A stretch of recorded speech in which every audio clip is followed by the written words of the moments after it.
There's a way of training the mind so precise it changes the shape of your thoughts permanently. It isn't a mantra, a trick, or a motivational burst. It's a discipline that rewires you from the inside out until hesitation fades, distraction collapses, and your mind becomes a calm weapon. The monks who practiced it didn't seek peace by escaping chaos. They created peace inside it. They believed the mind is not a river to be followed. It's a tool to be sharpened. And every moment of distraction, every impulse, every scattered emotion is simply the dull edge revealing itself.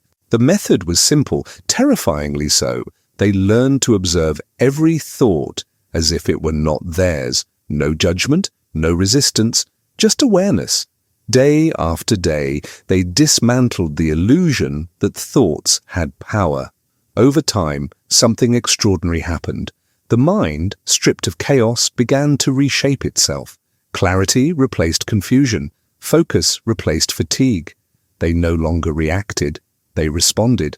This was the true rewiring. And the lesson hidden inside it is this: your thoughts are not commands. They are signals. The disciplined mind listens, but it doesn't obey. Every person lives inside an invisible structure built from their thoughts. Most never see it.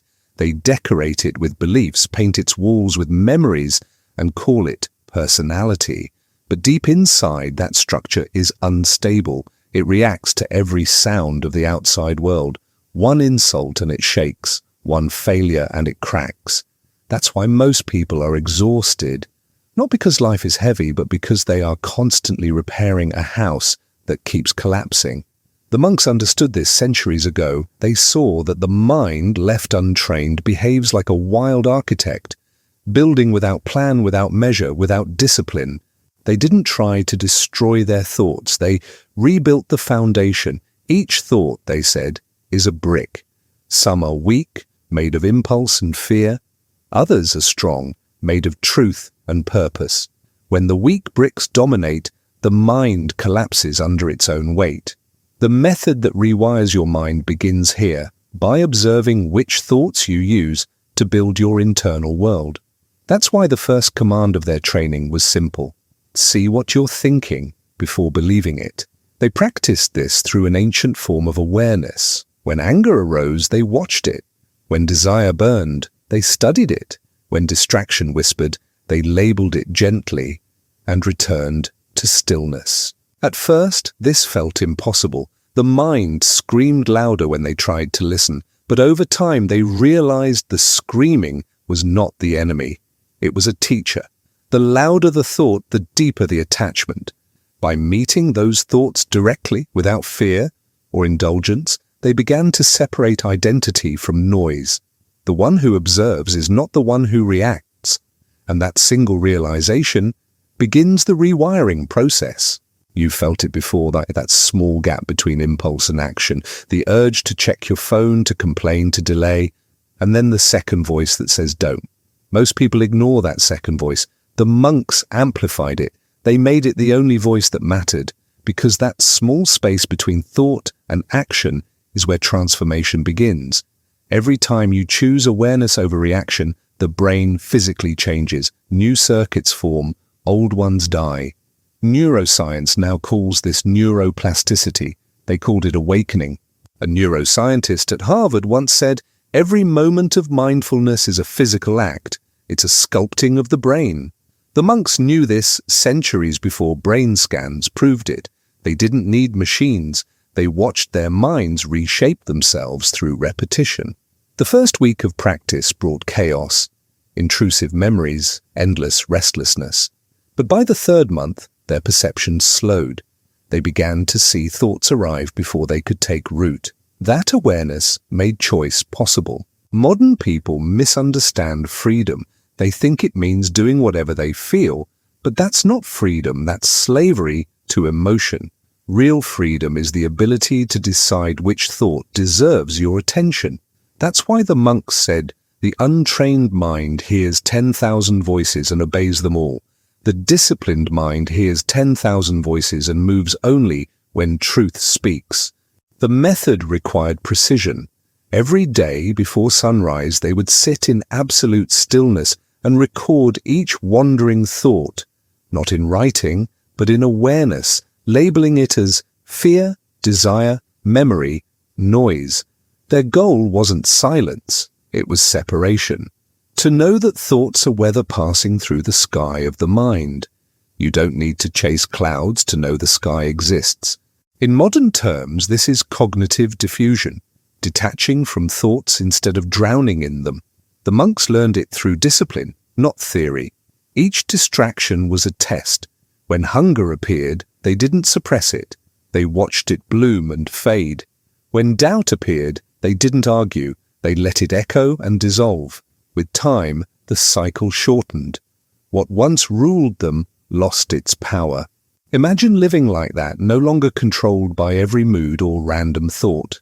You'd stop waiting to feel ready. You'd act according to purpose, not impulse. That is what rewiring truly means. Not forcing positive thoughts, but freeing yourself from false ones. One elder compared the mind to a room filled with lamps. Every thought is a light. Most people run from lamp to lamp, switching each on and off, wasting energy. The disciplined mind does something different. It finds the main switch, awareness. Once that switch is on, every lamp can be seen clearly and you decide which to keep lit. That's mastery, that's power. So the first stage of this method is not control, it's awareness. Control comes later, naturally, when awareness is consistent. Like a sculptor revealing a statue hidden in stone, the monks chipped away at unnecessary thoughts until only the essential form of mind remained. That's how they rewired their consciousness, not by changing what they thought, but by changing their relationship to thought. The next threshold is application in motion. Awareness must advance from seeing a thought to placing it. When distraction appears, assign it a location outside the task. You belong after this page and return at once. This tiny sentence prevents renegotiation and preserves momentum. Pair it with micro-commitments that lock attention. 1 page, 1 paragraph, 1 breath cycle, 1 sweep of the floor. The scope is small by design. The signal is large. I begin now. Stack these signals at consistent times and places so the body recognizes the cue before the mind intervenes. Over days, the cue becomes a bridge. Step on and you're across. This is rewiring you can feel. Less inner friction, faster return, steadier calm. Sustain it with a nightly reset ritual. Spend 3 quiet minutes labeling the day's loudest thoughts, fear, comparison, urgency, and write a single next action for tomorrow's highest task. Close the notebook and place the tool you'll touch first where your hand will land at wake. Pen on keyboard, mat on floor, book opened to the marked page. You're teaching the environment to remember for you. In the morning, don't evaluate, just touch the tool. Contact becomes conductance. Voltage becomes work. Thought still speaks, but you've changed the wiring. Awareness routes impulse to purpose, and purpose routes you to the present. This is how the method becomes identity. The monks knew something. Modern psychology has only begun to measure that repetition is not redundancy, it's transformation. Every repeated act is an engraving tool carving new patterns into the nervous system. You repeat a thought long enough, and it becomes instinct. Repeat hesitation, and you become hesitation. Repeat movement, and you become momentum. This is the unspoken truth about discipline. It's not about forcing yourself into action once. It's about practicing the act of beginning until beginning becomes effortless. The monks didn't meditate to find peace, they meditated to master pattern, because the brain, like muscle, responds to frequency. Each time you sit, breathe, or return to the same practice, you're not doing it again, you're doing it deeper. They trained in cycles, not sessions. A single action repeated 1,000 times was considered more valuable than 1,000 different exercises. They said the untrained mind seeks novelty because it fears silence. Repetition kills distraction because it exposes boredom as weakness. When a novice grew restless, a senior would simply smile and say, "Good, now the training begins." For them, boredom was proof the mind was shedding its craving for stimulation. In the modern world, boredom is avoided at all costs, but for them, it was the forge where attention became endurance. Because when you endure the sameness of a sacred act, you begin to see the infinite within the simple. And once the mind finds stillness in repetition, nothing outside can disturb it. This rewiring process wasn't mystical, it was mechanical. Each repetition told the brain, "This matters." Neurons fired in the same direction until they built roads wide enough for thought to travel effortlessly. You might call it habit. They called it devotion. The act itself wasn't important. Sweeping the floor, carrying water, tending the flame. What mattered was constancy, because constancy transforms chaos into structure. The novice who resisted repetition thought he was protecting his freedom, but he was only protecting his inconsistency. Freedom isn't doing whatever you want, it's being so aligned that nothing pulls you away.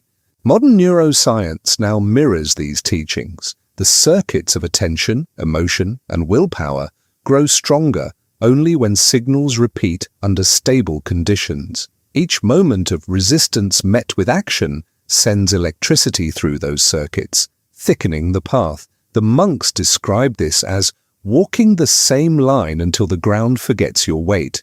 When a neural path becomes this worn, the act becomes second nature. You no longer think about starting, you simply start. That's what rewiring means, to shift from conscious effort to unconscious truth, and that shift only happens through disciplined repetition. There's beauty in how they used simplicity to defeat complexity. While kings and scholars debated philosophy, the monks scrubbed the same stone floors every morning. It wasn't submission, it was engineering. Each sweep of the brush synchronized body and thought. No wasted motion, no wasted mind. And when the task ended, they bowed to the floor, not to the dirt, but to the discipline that taught them patience. That bow was their reminder that transformation doesn't come from intensity, it comes from consistency. The floor gleamed, but the true polishing was internal. This lesson extends beyond temples and rituals. Every time you repeat something with full attention of an exercise, a paragraph, a musical phrase, you're carving reliability into your nervous system. The key is awareness. Mindless repetition dulls, mindful repetition refines. That's why they called their daily routine living meditation. Every breath counted, every motion mattered. You can replicate the same system today. Choose one act that anchors you, writing one page, breathing for 1 minute, moving for one stretch, and repeat it at the same time, in the same way, every day. Watch what happens. The act becomes lighter, the mind becomes quieter, and slowly a new self begins to appear. This is the secret most people miss. Repetition isn't about practice, it's about identity transfer. You don't practice discipline, you become discipline. The longer you persist, the less you have to push. The river begins to carve its own channel. At that point, procrastination, distraction, and fear are no longer enemies. They're background noise drowned by flow. That's why the monks smiled during labor. They weren't pretending to enjoy discomfort. They had simply built a mind that no longer resisted it. That's the rewiring we seek. Not control over the world, but mastery over reaction. The repetition that rebuilds the brain is simple, but not easy. It demands that you trust boredom, worship consistency, and choose to be uninteresting to the world, but unforgettable to yourself. That is the paradox of mastery. It is invisible until it's complete. And when it's complete, everyone else calls it talent. But you'll know the truth. It was discipline. The same act, repeated until the act became you. Every sound that passes through the mind leaves a trace. Most people never notice this. They move through noise as if it were air, unaware that each fragment of distraction, every notification, complaint, or unfiltered thought etches itself into the nervous system. Over time, the brain begins to mirror the chaos it consumes. The monks recognized this long before modern science could measure it. They called it mental weathering. The mind, exposed to constant noise, erodes. To reverse this erosion, they turned silence into ritual, not as escape, but as reconstruction. True silence isn't the absence of sound, it's the absence of reaction. The world doesn't stop speaking. You simply stop answering. That's the beginning of internal rewiring. When a new initiate arrived, the first discipline wasn't meditation or fasting, it was quiet. He would go 7 days without speaking unless instructed, not as punishment, but as purification. In silence, thought becomes loud enough to be seen. The first few days were agony. The novice felt trapped inside his own mind, memories resurfaced, fears amplified, desires screamed. But the elders told him, let them finish their shouting. They knew silence doesn't create chaos, it reveals it. Every unhealed impulse rises to the surface when the external world stops providing distraction. And that's the moment most people quit, mistaking exposure for failure. But the ones who stayed discovered something profound. Thoughts eventually exhaust themselves. When the noise burns out, awareness remains. That awareness is the rewiring. In the space after thought, a new kind of intelligence appears, one that doesn't come from reasoning, but from stillness. Scientists today would call it a shift from the default mode network to the task-positive network. The monks didn't need those terms. They simply noticed that silence sharpened perception. After weeks of practice, the same novice who once trembled at his own mind could hear a bird's wings from across the courtyard, feel the exact temperature of the morning air, and sense tension before a single word was spoken. The silence hadn't made him passive, it had made him perceptive.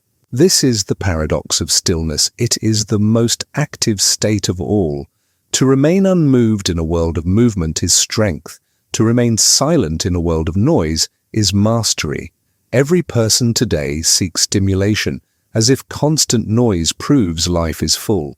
But the monks sought subtraction. They trained to remove, not to add, because they understood that attention is finite.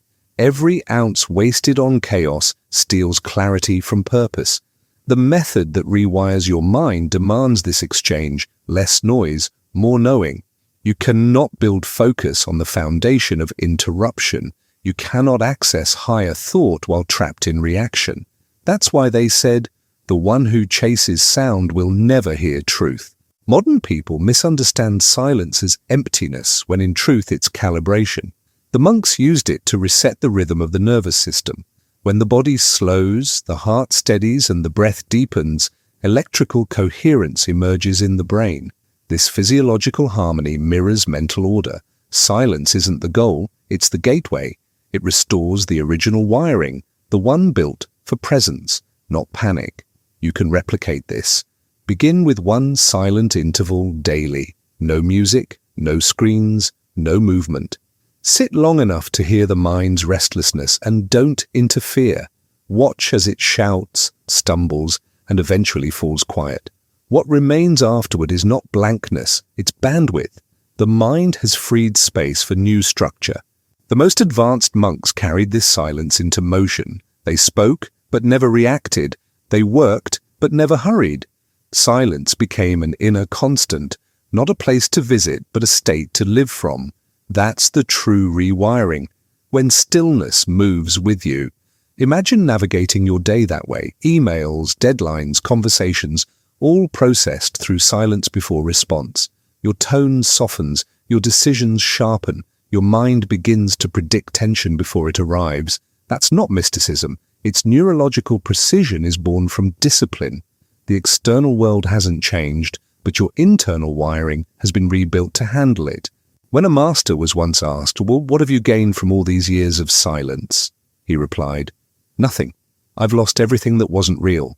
That's what this method ultimately does. It strips away illusion until truth stands alone. You stop reacting to ghosts of fear, expectation, and desire. What remains is not a new mind, but your original one, uncluttered, unshaken, unbreakable. When silence becomes natural, discipline no longer feels like effort. The act of restraint transforms into expression, an elegance of control that cannot be faked. The monks said that when the mind becomes quiet, even the smallest action reveals truth. Pouring tea becomes a lesson in gravity.